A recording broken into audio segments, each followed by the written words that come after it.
Hey guys, welcome to FlickItFilms. I'm Alex, and today I'm going through the 10 best movies of 2014, at least according to me. So I spent a lot of time putting this list together.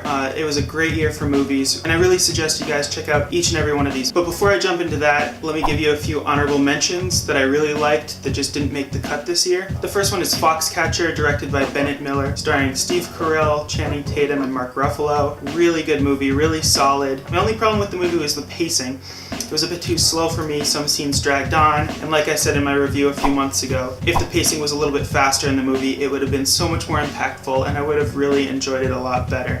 So that's why it didn't make my top 10 list of the year. And secondly, for honorable mentions is Magic in the Moonlight. It was one of my favorites. I'm a huge Woody Allen fan, and it was just a really enjoyable, entertaining movie starring Emma Stone and Colin Firth. So with that said, let's jump into the list. At number 10, I have one that not many people have on their lists, but for me, I really enjoyed this movie, and that's Bad Words, starring Jason Bateman. This comedy came out earlier in the year. It was directed by Jason Bateman. Really solidly handled, I felt. He did a really good job with it. Comedically, it was really funny. I really liked the little boy Rohan Chand. He's really funny, and he was really good and endearing in this movie. My name is Shaitanya. Jason Bateman, as always, is good. And for being such a tiny, low-budget film, the screenplay was on the Hollywood blacklist. It was Jason Bateman's feature film debut as a director. It was just really surprising to me. I saw it a few times and I enjoyed it every single time, so that's why it's number 10 for me. At number 9, I have Nightcrawler, starring Jake Gyllenhaal. This movie surprised a lot of people. It had everything. It had action, drama, comedy, really entertaining, really thrilling. I don't know anyone who didn't like it. I think Jake Gyllenhaal will be nominated for an Oscar for this performance. He knocked it out of the park and it was really entertaining, so that's why I had it at number 9. At number 8, I have Fury, written and directed by David Ayer. It was an interesting year for him. He had a really bad movie earlier in the year, Sabotage, with Arnold Schwarzenegger, and then he came out in the fall with Fury, Brad Pitt-led movie, but it was more of an ensemble with Shia LaBeouf, Michael Pena,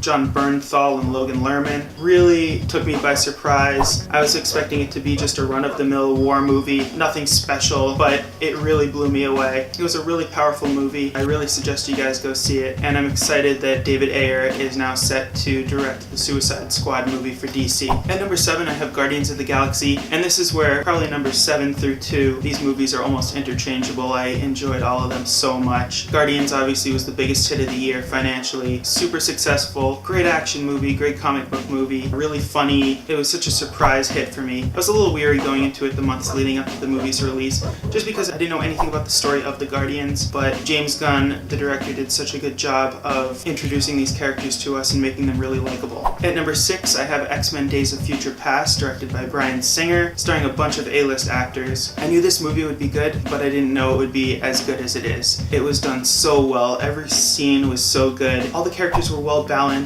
Each one of them got to shine, especially Quicksilver. That scene was one of the coolest ones of the year. Very, very well done movie, and I'm glad it did as well as it did. I'm excited to see X-Men Apocalypse when it comes out in a couple of years. My number 5 movie of the year is a smaller film called The Drop, starring Tom Hardy and James Gandolfini. This movie's an indie, and it wasn't a huge hit financially, but what I liked about it is that it was so subtle, especially Tom Hardy in his performance. He's played over-the-top characters before, done it really well, but now to see him take his performance down a bunch of notches and pull off this character, a very subdued, quiet character, was really impressive. And it wasn't just that he was quiet and subdued, it was that through his expressions you could see that there was so much more going on in his head. It was just a really good performance and made me an even bigger Tom Hardy fan. And James Gandolfini, seeing him on screen was great. It was a really, really good performance. He plays a thug, but very different from his Tony Soprano character. So all the performances were good, the story was good, the pacing. It was just a fun movie to watch, and one that I hope you guys check out if you haven't, because it's good.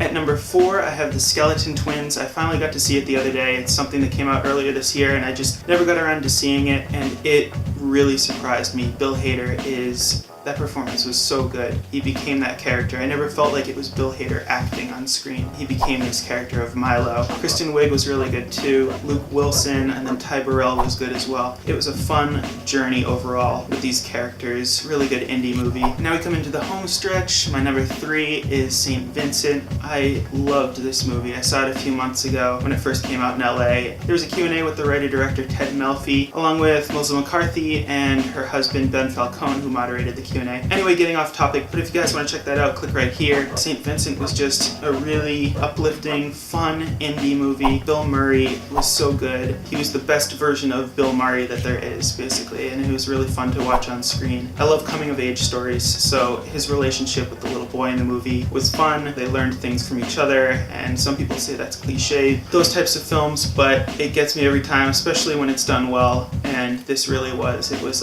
you can tell that Ted Melfi spent a lot of time getting the story right and getting every shot right. It was done so well, so check that one out as well if you haven't. At number 2, I have Boyhood, which is on a lot of people's lists. Richard Linklater is one of my favorite directors, probably top 3. Dazed and Confused is one of my favorite movies ever, and everything he's done since, he's always been a really, really good writer-director. Boyhood I'd been waiting for years, and it paid off. It was so good. I'm sure you guys know all about it. It was filmed over the span of about 12 years. This boy and his family's story, although it was released earlier this year, I'm hoping it'll be recognized during the Oscars. It was really well done. It could have been cliche and corny, but it wasn't. It was just pitch perfect, really good. So check that out. At number 1, surprisingly, I didn't think anything would beat Boyhood this year after I saw that earlier in the summer, but Whiplash is my number 1. I think it's one of the best movies of all time. It just blew me away. J.K. Simmons, Miles Teller, both of them were so good.